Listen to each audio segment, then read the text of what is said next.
오쌤의 한국사 라디오 오쌤입니다.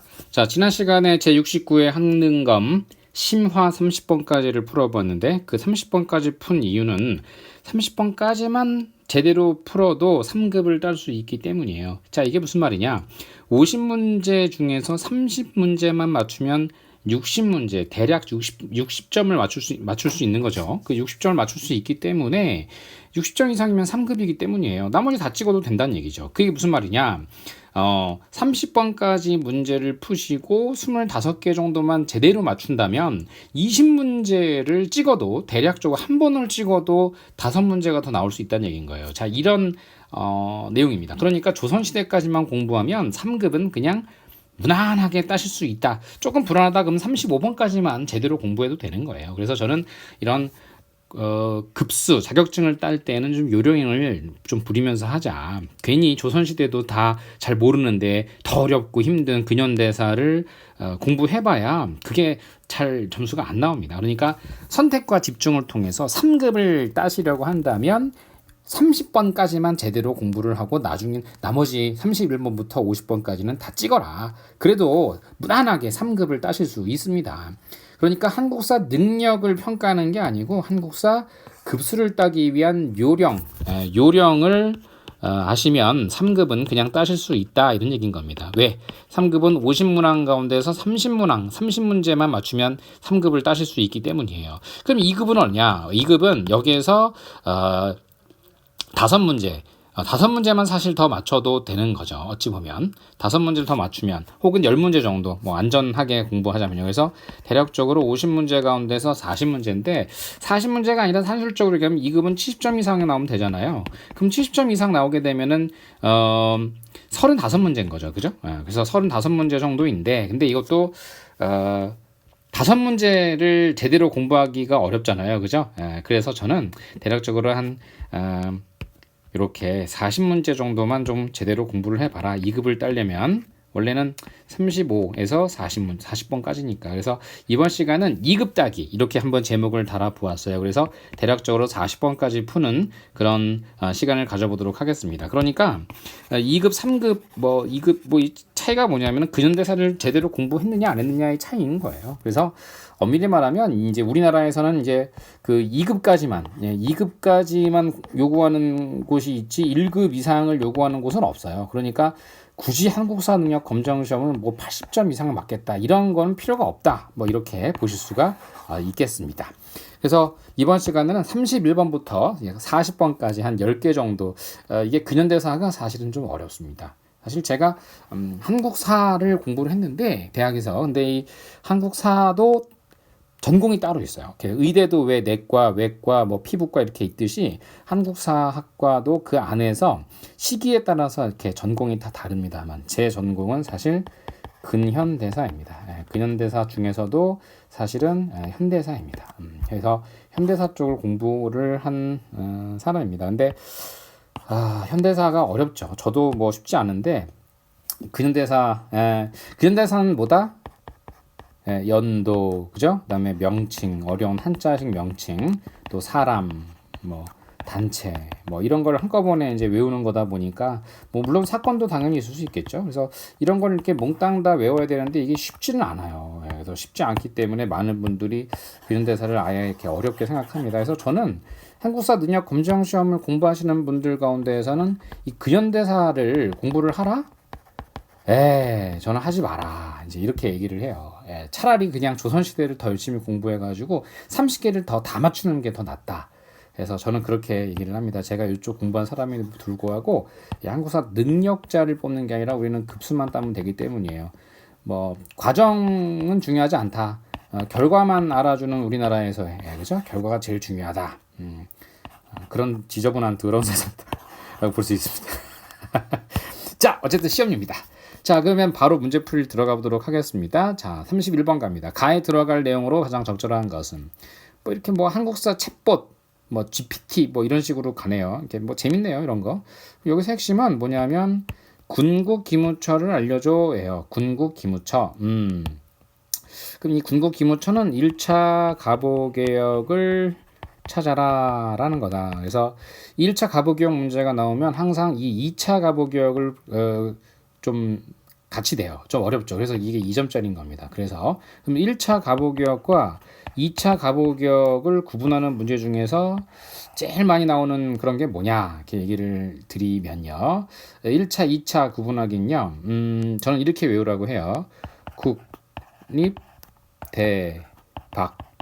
국립 대박. 이게 뭐냐면은 국 그러면은 요게 개국이라는 연어를 사용했다는 얘기예요. 국립 대박. 국립대 들어가면 대박인가요? 그죠? 국립 대박. 국립 대박. 요거는 이제 독립서고문을 말하는 거예요. 그래서 첫 번째 줄에 요거는 바로 청나라 중국으로부터의 독립을 말한다. 당시 우리가 일본의 식민지가 되기 이전에는 중국의 반식민지였어요. 반식민지라고 부르는 이유는 병자호란 이후에 우리가 패배를 당했기 때문이에요. 그래서 아시아의 중국 중심의 아시아 질서에 우리가 청나라의 종속국 형태였기 때문에 그 청나라로부터 독립한다는 의미가 새로운 연호를 이렇게 사용한 거, 개국이라는 연호, 그리고 청나라로부터 독립하고 그리고 그 이후에 고종 임금과 대신들이 함께 또 일본 공사 이노우의 가오로와 함께 그 종묘에 나아가서 독립서고문을 바치면서 홍범 14조를 발표한 거. 여기까지 이렇게 하면 1차, 2차 구분이고요. 또 이 대박이 뭐냐면은 1차 때는 대원군 집권 섭정을 했던 시기예요. 그런데 2차 때는 대원군이 물러가고 박영효와 서광범 등이 이제 돌아와서 내무대신에 임명이 됩니다. 이걸 이게 2차 내각이라 그래서 1차 내각과 2차 내각의 차이라고 보시면 되겠습니다. 또이 1차 때와 2차 때의 정치체제 차이가 있는데요. 1차 때는 8아문이었어요. 8개 정부의 관청 8개였고 2차 때는 7부가 됩니다. 그래서 저는 8아문과 7부의 차이가 있다. 다만 이때 부르는 명칭이 의정부는 여전히 유지가 되었어요. 아직은. 그런데 2차 때는 내각 7부라고 했고 한편 의정부와 함께 왕실 사무를 전담하는 국내부라고 하는 게 독립합니다. 그래서 이게 바로 입헌 군주적 요소를 보이고 있다. 그러니까 일본식 관제가 여기 들어오게 됩니다. 또 이 과정에서 이렇게 한번 얘기해 볼까요? 과거는 1차일까요? 2차일까요? 1차가 과거죠. 2차보다. 그래서 과거 제도가 폐지가 되는 게 1차 때고요. 또 과부의 재혼을 허가하는 거. 과부의 재혼을 허가합니다. 그래서 이 과부의 재혼을 허가했다. 또 노비 제도. 그러니까 이제 봉건적 성향을 띠고 있는 전근대성을 띠고 있던 제도들. 그 여성들이 재혼을 못하게 한 어떤 그런 법이라던가 노비 제도 같은 게 몽땅 다 없어지는 게 바로 요때이다. 그래서 과부는 결혼 못해. 노노. 과부 재혼할 수 있어. 그죠? 자, 그래서 과거, 과부, 노비 이게 모두 1차 때. 이게 이제 모두 다 과거죠. 1차와 2차 가운데 1차가 더 과거죠. 그래서 1차 때 나온 과거제도 폐지 그러면 1차에 무조건. 2차는 미래니까. 대신 이제 2차 때 주로 나오는 내용은 지방제도가 23부가 된다는 거. 337군. 그리고 이 군사제도 개편과 교육 또 사법제도. 그래서 저는 이것을 군사, 교육 이렇게 요하래요. 군대, 사법, 교육이 국조서. 그래서 한성사범학교 관제 이런 게 만들어진 게 모두 2차 때입니다. 23부는 1차일까요? 2차일까요? 여기 써있네요. 2차인데요. 이러죠. 2차인데요. 과거는요. 1차가 과거일까요? 2차가 과거일까요? 1차가 과거죠. 똑같이 과부 혼인 못해. 이것도 모두 과거의 일입니다. 그래서 과부 혼인할 수 있어. 과부 혼인 못해? 노. 할 수 있어. 이런 거죠. 그래서 1차, 2차 가보교육을 구분하는 방법. 국립, 대박, 그리고 87. 또 과거, 노비제도. 이런 내용들 모두 1차입니다. 23부는 2차, 그죠? 2차. 군사, 교육 모두 2차입니다. 자, 이렇게 암기를 하고 이게 좀 어렵죠? 그래서 어렵다. 그럼 이게 군국기무처가 뭐냐면 이제 아직까지 청일전쟁 일대예요. 그래서 군국기무처 그러면은 이게 1차 갑오개혁 때의 일이다 이렇게 찾으면 돼요. 아까 뭐라 했죠? 다시 한번 써볼까요? 국립, 대박, 87 그죠? 그다음에 과거, 과부, 노비 이렇게 찾으면 되겠습니다. 그러면 바로 여기 나왔네요. 그죠? 노비제도 혁파했습니다. 이렇게 나왔네요. 그래서 정답은 1번이 됩니다. 어렵죠. 어렵습니다. 그래서 여기서 이 10문제 중에 5개만 맞춰도 50% 그죠? 5개만 맞춰도 여러분들이 3급에서 2급이 되는 거예요. 바로. 자, 그럼 32번을 공부해 보도록 하겠습니다.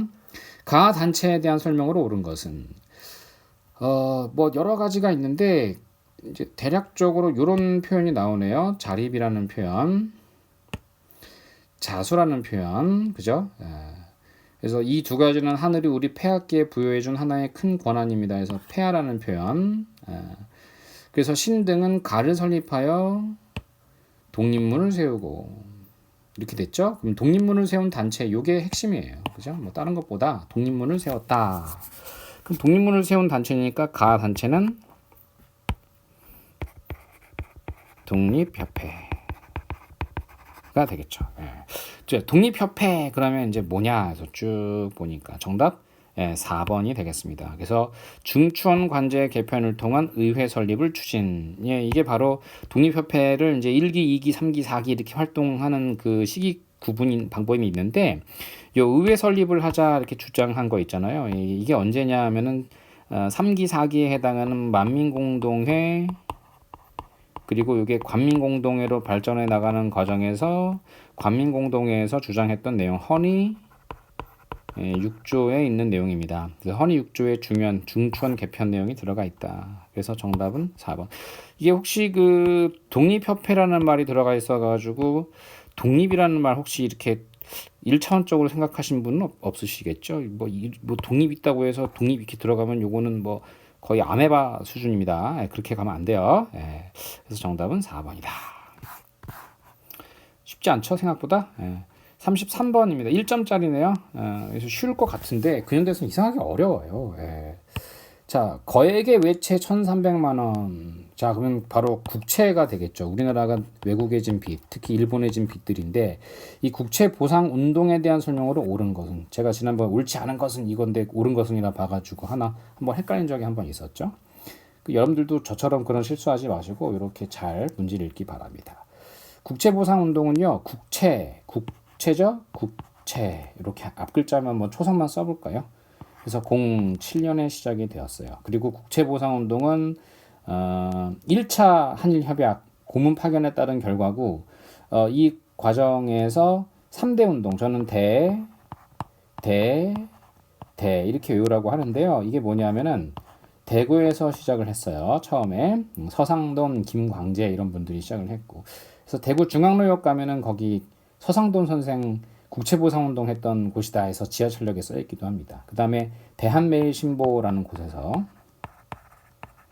후원금을 받았고요. 그 다음에 이게 대한자강회입니다. 대한자강회에서 그래서 모두 다 대 운동이에요. 3대 운동이라 한다. 그래서 저는 국채보상운동을 다시 한번 뭐라고요? 3대 운동이라고 한다. 3대 운동. 그래서 그거 찾으면 되는 거예요. 그게 답이에요. 정답 2번이죠. 대한매일신보에 지원을 받아 확산되었다. 그래서 1점밖에 안 되는 거예요. 이거는. 자, 34번 가볼까요? 다음 대화에 나타난 사건 이후의 사실로 옳은 것은 3점이네요. 좀 어려울 수도 있겠죠. 자, 사건 이후의 사실이죠. 이후 옳은 것 다시 한번 체크하고 며칠 전 황제 폐하께서 황태자 전하께 대리를 명하는 조칙을 내리셨다. 또 모두 이렇게 단발하고 있네요. 사람들이 단발령 이후라는 걸 또 보여주려고 이 세심한 구편이 보십시오. 단발한 모습을 보여요. 여전히 한복에다가. 그런데 그 다음날 일본 군대 삼엄한 경계 속에서 양의식이 거행되어 대리가 아니라 사실상 황제께서 퇴위당한 셈이지. 고종이 강제 퇴위를 당했어요. 이게 바로 아까 얘기한 국채보상운동이 있던 그 해인데 1907년 7월 달에 고종이 강퇴를 당합니다. 고종 강퇴를 당한 이후에 3차 한일협약이 체결되었어요. 이 3차 한일협약은 벌써 3차군 해서 차관 통치와 군대 해산이 이루어진 시기죠. 그래서 1907년 이후를 찾는 문제인 것입니다. 그러면 여기서 헷갈렸을 법한 것이 3번이랑 4번이겠죠. 초대 통감으로 이토 히로부미가 부임하였다를 답을 한 분들도 한 20%쯤 있을 것으로 예상이 됩니다. 이거는 2차 한일협약 때 일이에요. 그래서 1905년 11월에 을사늑약 체결 이후의 결과랄 수 있고요. 정답 4번이네요. 그죠? 4번. 왜냐하면 이제 기후각서 이렇게 나오는데 기후각서 연도 외워야죠. 1905년 1909년입니다. 기유. 빨리 발음해 볼까요? 규. 대충 발음해 볼까요? 그죠? 그래서 규각서는 유각서니까 구각서입니다. 그래서 1909년입니다. 3억권 박탈. 정답 4번. 3점짜리인데 그렇게 뭐 어렵지는 않았어요. 35번입니다. 밑줄 그은 이 운동에 대한 설명으로 옳은 것을 보기에서 골라라. 광고를 보는 역사. 보니까 이제 뭐 여기 경성방직이라고 써 있네요. 경성방직 이렇게 써 있네요. 여기 써 있네요. 경성방직 주식회사의 광목 광고이다. 광목은 이제 옷감을 말하는 거고요. 그래서 조선인 기업이 만든 상품의 사용을 장려하고자. 그러니까 여기 힌트가 나왔죠. 그래서 물산 장려 운동입니다. 자, 물산 장려 운동은 1920년 평양에서 처음 시작을 했어요. 조만식이라는 분에 의해서 시작했습니다. 야, 평양을 사랑했던 뭐 거의 평양 네이티브입니다. 조만식. 자, 그러면 물산장려 운동을 찾아볼까요? 아, 뭐 이렇게 찾는 거네요. 몇 점짜리? 2점짜리죠. 자, 회사령 폐지가 배경이다. 정답. 왜냐하면 이 회사령이 1920년에 폐지가 돼서 조선인 회사도 이제는 신고만 하면 회사를 설립할 수 있게 되었기 때문에 그래서 이러한 운동이 가능했던 거예요. 네 한국중앙총상회의 주도하에 전개되었다. 이건 한국이니까 우리나라를 말하는데 이게 1898년에 있었던 단체입니다. 디귿 정답이죠? 평양에서 시작됐다. 누가요? 조만식. 제가 써드렸죠? 예. 대동상회는 1883년에 평양에서 만들어진 근대적인 상회사예요. 그래서 정답 기억 디귿 2번입니다. 36번 가단체에 대한 설명으로 옳은 거. 황상규 못 들어봤어요. 몰라도 돼요. 죄송합니다. 지금 지우겠습니다. 오히려 헷갈리니까 좀 지울게요. 죄송해요. 경남 밀양 출생이다. 여기서 또 뭔가 냄새가 나죠. 밀양 13인연합 김동삼, 김좌진, 안창호 등과 대한독립선언서를 발표했다. 필요 없고요. 1919년 11월 김원봉 등 이게 중요한데요. 이건 늘 나오는 거니까 가를 조직하였다. 그래서 일제 기관 파괴와 조선 총독 이하 암살 등을 꾀하였다. 파괴, 암살. 자, 파괴와 암살을 강조했던 것, 신채호가 쓴 조선혁명선언입니다. 우리는 이상의 이유에 의하여 민중 속으로 들어가서 민중과 함께 손을 잡고 폭력, 파괴, 폭동, 암살을 통해서 강도 일본 통치를 없애야 한다 이렇게 얘기했어요. 폭동, 암살. 그래서 인류로서 인류를 압제치 아니하고 사회가 사회로서 압제치 아니하는 이상적 조선을 건설할지니라. 이게 1923년에 1월 임시정부 국민대표회의 때 김원봉과 신채호가 만나서 했던 얘기입니다. 김원봉이 98년생이고요. 물론 이제 1898년입니다. 신채호가 80년생이니까 나이 차이가 18년 차이 나죠. 그러니까 신채호가 18살 많은 분이셨어요.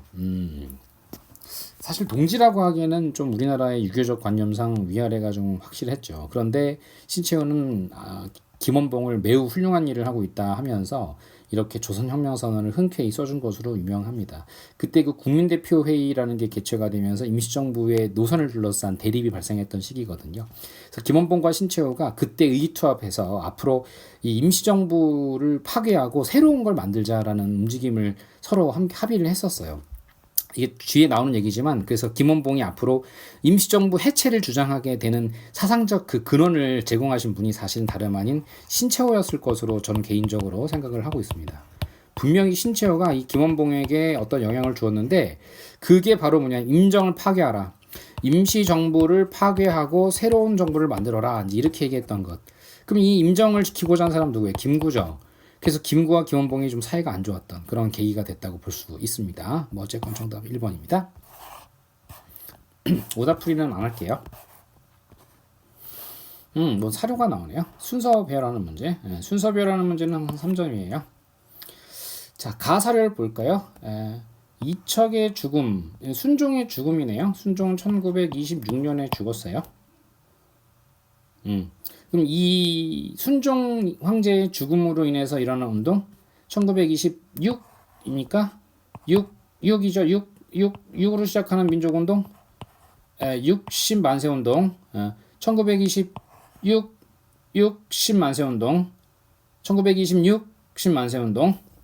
그다음 자, 민족 단결을 꾀하였다. 그래서 신간회라고 하는 게 나왔는데요. 이 신간회가 만들어진 것은 1927년입니다. 신간회죠?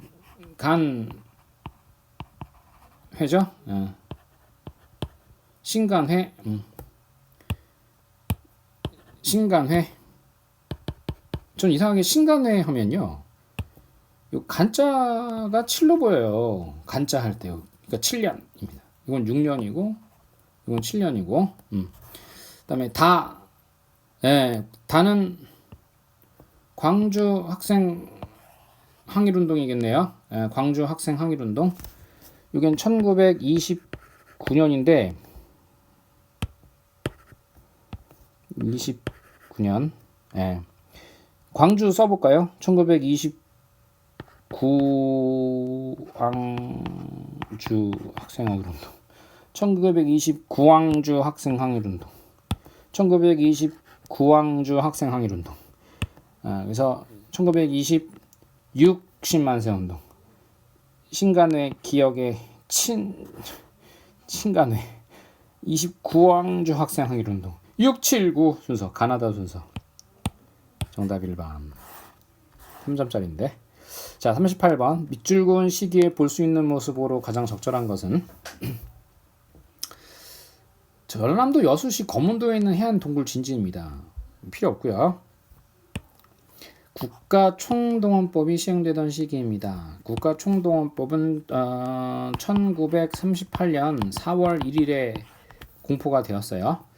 그럼 요 시기라는 거는 이제 뭐 이후냐 뭐 전이냐를 말하는 게 아니고, 이 국가총동원법이 시행되던 시점에 통치 시기를 말하거든요. 그래서 미나미 지로에 의한 황국 신민화 정책 시기예요.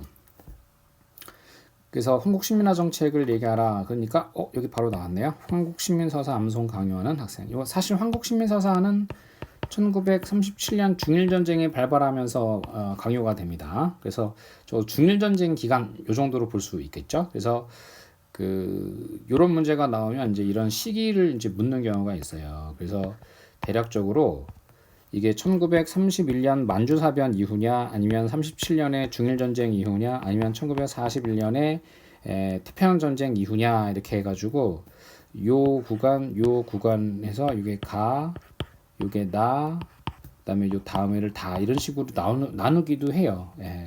나누기도 합니다만은 지금 이 문제는 그냥 이런 거 필요 없고 그냥 다 똑같은 식으로 보는 거, 이렇게 볼 수 있어요. 그래서 정답은 3번이 됩니다. 39번이에요. 생각보다 어렵죠.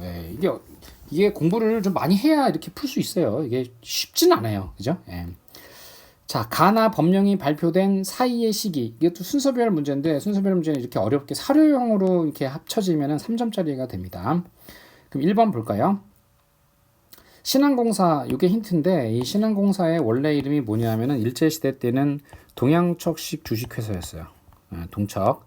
동척은 1908년에 우리나라에 만들어져가지고 일제시대의 토지를 빼앗아서 이제 일본인들에게 불화하던 회사였어요. 근데 미국이 이 동척을 없애고 이름을 뭘로 바꾸냐면 신한공사로 바꿔요. 신한공사는 미 군정 시기인 1946년 2월에 발족을 했어요. 그래서 이른바 적산을 관리하기 위한 것이다 이랬단 말이에요. 적산은 뭐예요? 이게 적산이에요. 이게.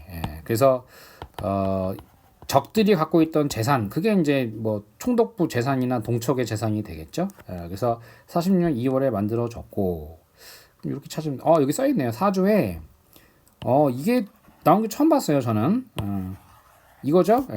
동양척식 주식회사가 소유하던 조선 내 법인의 일본인 재산은 모두 신한공사에 귀속돼. 이게 적산이에요. 이 일본인 재산을 뭐라 한다? 적산이라고 한다. 본법 시행에 관한 사항은 농림부 장관이 관장한다. 우리 정부가 한다는 얘기죠.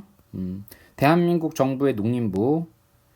보니까 농지 분배를 하는 원칙을 얘기했는데, 한 가당 1가당이 이제 한 집당 총 경영 면적 3정보를 넘지 않는다. 3정보는 사실 일제시대에 사용됐던 그런 토지 면적 단위인데, 한 1정보가 3,000평쯤 돼요. 그러면 3,000평 곱하기 3정보니까 한 가구는 9,000평을 가질 수 있죠. 근데 가장 중요한 건데 13조에 분배받은 농지에 대한 상환액 및 상환 방법은 다음에 의한다 해서 상환액은 갚는다는 거죠. 농지 생산물 생산량의 12할 5푼을 5년간 납입케 한다 이렇게 써 있단 말이에요. 사실은 이게 125%를 말하는 거죠. 그죠? 예. 근데 이게 나중에는 어떻게 되냐면 150%로 결정이 되어요. 그래서 이거는 초기 49년에 만들어졌었던 그 농지기업법 초안이고 이게 나중에 150%로 바뀌는 건 1950년에 가서야 이렇게 확정이 됩니다. 뭐 중요한 건 농지기업법을 말하는 것이죠. 그래서 농지기업법은 대한민국 정부가 수립되고 난 다음의 일이에요. 그럼 1946년과 49년 사이를 찾으란 얘기네요. 자, 이거 좀 어려웠네요. 조선 건국동맹 결성. 이건 44년 8월이고요. 한미 상호 방위 조약은 53년 10월입니다. 그리고 조선 사상범 예방 구금률. 이거 좀 많이 나오는 편인데 이거는 이제 그 일제 시대부터 그 공산주의, 사회주의 이 사상범이라는 게 사회주의를 말하거든요. 그래서 사회주의, 공산당 운동을 공산주의를 이제 전개하던 사람들을 처벌하는 법이 있어요. 그게 첫 번째가 여기다 이렇게 쓸게요. 치안유지법이 있고요. 그리고 이게 조선 사상범 보호 관찰령이 있어요. 이게 이제 나중에 예방 구금령이 되어요. 그래서 치안유지는 25년이고 보호 관찰은 36년이고 예방 구금령은 41년이 되어요. 그래서 이게 어렵죠, 외우기가. 그래서 저는 유지, 보호, 예방 이렇게 얘기를 해요. 유지, 보호, 예방. 그래서 5, 6, 11, 그죠? 5, 6, 11 이렇게 외우를 합니다. 이렇게 따서 5 더하기 6 더하기 11 5, 6, 11 이렇게 외우면은 유지, 보호, 예방이라는 말이 조금 잘 입에 착착 달라붙을 거예요. 자주 나오니까 한번 제가 다뤄봤고요. 50총선거로 재헌국회가 구성되었다. 예, 이게 우리나라 초대 선거였죠. 재헌국회, 이게 1948년 우리 정부가 수립될 수 있었던 배경이 됩니다. 그래서 대한민국 정부가 수립되어야 농지기업법이 가능한 일이겠죠. 그래서 정답은 4번이 됩니다. 어렵네요, 그죠? 쉽지 않아요. 자, 그 다음 41번. 아니다, 40번까지만 하기로 했었죠. 40번 해야겠네요. 40번까지 하고 요거 마무리 하겠습니다. 다음 가상 인터뷰의 주인공에 대한 설명으로 옳은 것은 가상 인터뷰 며칠 전 경성에서 이게 힌트네요. 조선 사회경제사를 출판하셨네요. 그럼 이분은 생긴 것도 좀 비슷하시네. 비슷하게 그렸네요. 바로 백남훈입니다. 이분이 그 연희전문학교 사학과 교수였어요. 근데 나중에 월북했어요. 월북해가지고 북한의 외무상이 되었습니다. 월북 사람이죠. 월북한 사람. 근데 요 힌트가 뭐냐면 사회 경제사라는 말에서 이 사회주의 경제라는 얘기예요. 사회 경제사. 그래서 세계사의 보편적 발전 법칙에 따라 우리나라도 한번 나누었습니다. 그래서 이게 핵심이 발전이에요. 왜 이런 말을 했냐면 일본이 우리 보고 발전하지 못했다라고 얘기했기 때문이에요. 일본인들은 우리 보고 발전하지 못했어. 그래서 니네들이 우리한테 지배를 당한 거야. 그래야 발전할 수 있어. 이제 이런 논리를 전개했는데 우리도 발전했거든. 뭐 이런 주장인 거죠. 그럼 그걸 찾으면 되겠죠? 그게 정답 3번입니다. 식민사학의 정체성론. 그러니까 발전 못했어. 이걸 반박한 거죠. 그래서 정답은 3번이 됩니다.